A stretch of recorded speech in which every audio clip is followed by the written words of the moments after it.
SDM ज्योति Maurya case पर इस वक्त की बड़ी खबर आ रही है। 5 बड़े अपडेट हैं। देखिए, एक तो एसडीएम ज्योति मौर्य के आशिक मनीष दुबे ने कल ये कहा था कि मुझसे गुनाह हो गया, मैं फंस गया हूँ। ये कहते हुए उन्होंने आलोक मौर्य पर ही आरोप लगा दिए थे। लेकिन इसी बीच आज एक नया बड़ा खुलासा ये सामने आ रहा दोस्तों कि एसडीएम ज्योति मौर्य के मामले में होमगार्ड मनीष दुबे की नौकरी भी जा सकती है। डीजीपी की तरफ से ये बात कही गई है। डीजीपी के द्वारा क्या कहा गया ये तो अपन जानेंगे, लेकिन इससे पहले देखिए आप, अब मनीष दुबे के घर पर भी बवाल मच गया। मतलब कि एसडीएम ज्योति मौर्य का जिस मनीष दुबे के साथ अफेयर था, उनके घर पर भी बवाल मच रहा है, लड़ाई झगड़ा हो रहा है। ये देखिए जरा उनकी पत्नी ने क्या बयान दिया। एसडीएम ज्योति मौर्य के बाद होमगार्ड कमांडेंट मनीष दुबे की शादी की तस्वीरें भी वायरल हो रही हैं। इस विवाद में अब नेहा सिंह की एंट्री भी हुई है। और क्योंकि मनीष दुबे ने अपनी पहली पत्नी होते हुए भी पीसीएस अधिकारी ज्योति मौर्य से नजदीकियां बढ़ा ली, जिसके बाद न सिर्फ ज्योति मौर्य चर्चा में बनी हुई है, बल्कि अब मनीष दुबे की आलोचना भी शुरू हो गई है। और एसडीएम ज्योति मौर्य के बाद अब होमगार्ड कमांडेंट मनीष दुबे की शादी का फोटो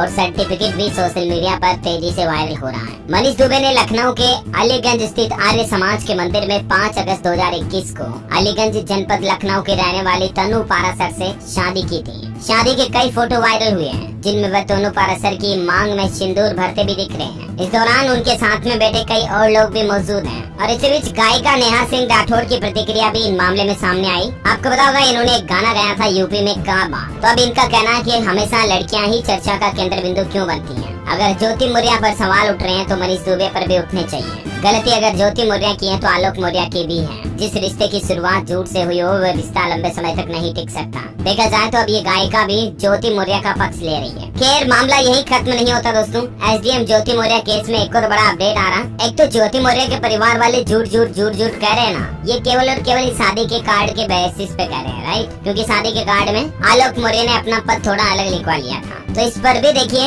इस वायरल कार्ड की सच्चाई भी सामने आ चुकी है बारातियों की जुबानी से। जब हमने इनकी शादी में जाने वाले कई बारातियों से बातचीत की, तो उनका ये कहना कि ज्योति मौर्य और उनके परिवार वालों को आलोक मौर्य के चतुर्थ श्रेणी कर्मचारी की बात पहले से ही पता थी। इन दोनों ही परिवारों ने मिल करके दोनों की पोस्टों का नाम बदल कर लिखा। यहाँ तक कि एसडीएम ज्योति मौर्य के नाम के साथ भी उस समय अध्यापिका लगाया था, जबकि वो तो अध्यापिका भी नहीं थी। तो दोनों परिवारों की कुल मिलाकर उस समय सहमति थी। शादी में जाने वाले बारातियों का कहना कि अगर ये गाँव वालों से पूछते तो इन्हें सच्चाई का पहले ही पता चल जाता। ये तो हो नहीं सकता कि इनको पता ना हो। तो मसला यही खत्म नहीं होता दोस्तों। एसडीएम ज्योति मौर्य विवाद का बिहार में भी साइड इफेक्ट देखने को मिला। 93 महिलाओं के पतियों ने खान सर की कोचिंग भी छुड़वाई। ये मामला भी काफी चर्चा में बना हुआ तब से। और एसडीएम ज्योति मौर्य केस के बाद सोशल मीडिया पर एक शादी का शपथ पत्र भी घूम रहा है, जिसमें एक महिला अपने पति को वचन देती है कि मैं धोखा नहीं करूंगी। लीला देवी पुत्री परशुराम अपने पति और कई अधिकारी के सम्मुख ये वचन देती है। ऐसा कुछ 100 रुपए का स्टाम्प भी काफी वायरल हो रहा है। लेकिन ये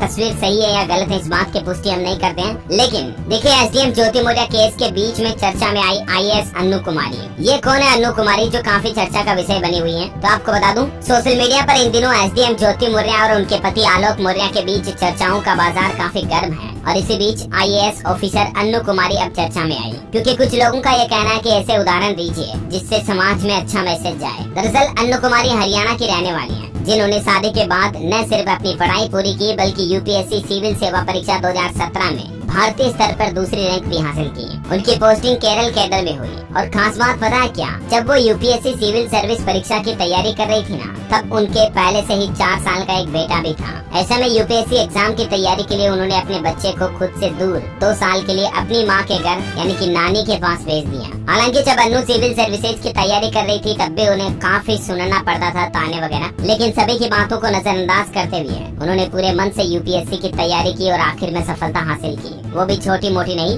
AIR 2 यानी ऑल इंडिया रैंक दूसरे नंबर पर। आपको बता दो, यूपीएससी की तैयारी शुरू करने से पहले मुंबई में आईसीआईसीआई बैंक में नौकरी कर रही थी अनु। 9 साल की नौकरी के बाद उन्होंने 2016 में तैयारी शुरू की। और इतनी बड़ी सफलता पाने के बाद भी अमेजिंग बात तो ये देखिए कि अब भी वो अपने परिवार, उसी पति और उसी बेटे के साथ रह रही है। वाकई में इनकी आदर्शशीलता को दिल से सैल्यूट। इनकी कुछ तस्वीरें भी मैं आपको दिखाना चाहूंगा, देखिए आप। अच्छा, अभी देखिए कानपुर से एक और नया मामला सामने देखने को मिला। एसडीएम ज्योति मौर्य और उनके पति आलोक के विवाद के बीच अब एक ऐसा ही मामला कानपुर देहात से आया, जहां एक पति अपनी पत्नी को पढ़ाता है, फिर उसकी नौकरी लग जाती है और फिर उसकी पत्नी कहती है अपने मजदूर पति से कि तुम तो मेरे स्टेटस में मैच नहीं करते हो, तुम तो काले हो, हमारा स्टेटस नहीं मिलता है, मैं दूसरी शादी करूंगी। ये देखिए, उत्तर प्रदेश के कानपुर देहात में भी प्रयागराज जैसा ही शादी, नौकरी और बेवफाई और फिर धमकी मिलने वाले मामले सामने आए। अच्छा, पीसीएस ज्योति मौर्य के अफेयर से लेकर कुछ सवाल किए गए जब मनीष दुबे से, तो कैमरे पर उन्होंने क्या बोल दिया देखिए जनाब। उन्होंने कहा कि मैं अफसर हूँ इसलिए मुझसे ऐसे सवाल किए जा रहे हैं। अगर कोई टीचर या क्लर्क होता तो इस तरह के सवाल नहीं किए जाते।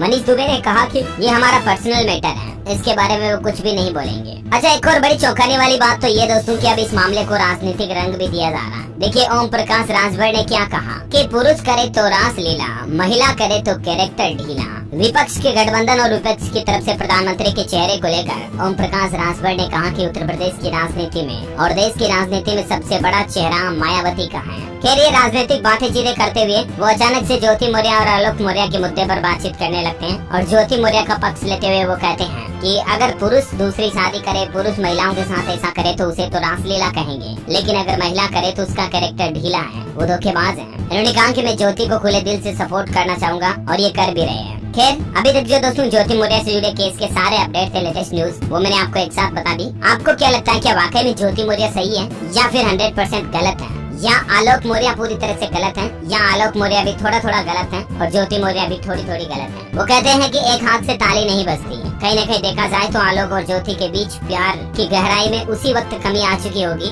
जब ज्योति ने किसी तीसरे शख्स के साथ नजदीकियां बढ़ाई होगी। तो कुल मिलाकर कहना ये बड़ा कठिन है कि ज्योति की गलती या आलोक की है। खैर, ये नतीजे मैं आप पर छोड़ता हूँ। आप कमेंट बॉक्स में मुझे जरूर बताइएगा कि आपकी क्या राय है पर्सनली, और बाकी इस वीडियो को लाइक और शेयर करके DLS न्यूज चैनल को सब्सक्राइब करके बेल आइकन जरूर दबा देना देश दुनिया की ऐसी ही लेटेस्ट न्यूज, ब्रेकिंग न्यूज से अपडेट रहने के लिए। जय हिंद, जय भारत, वंदे मातरम।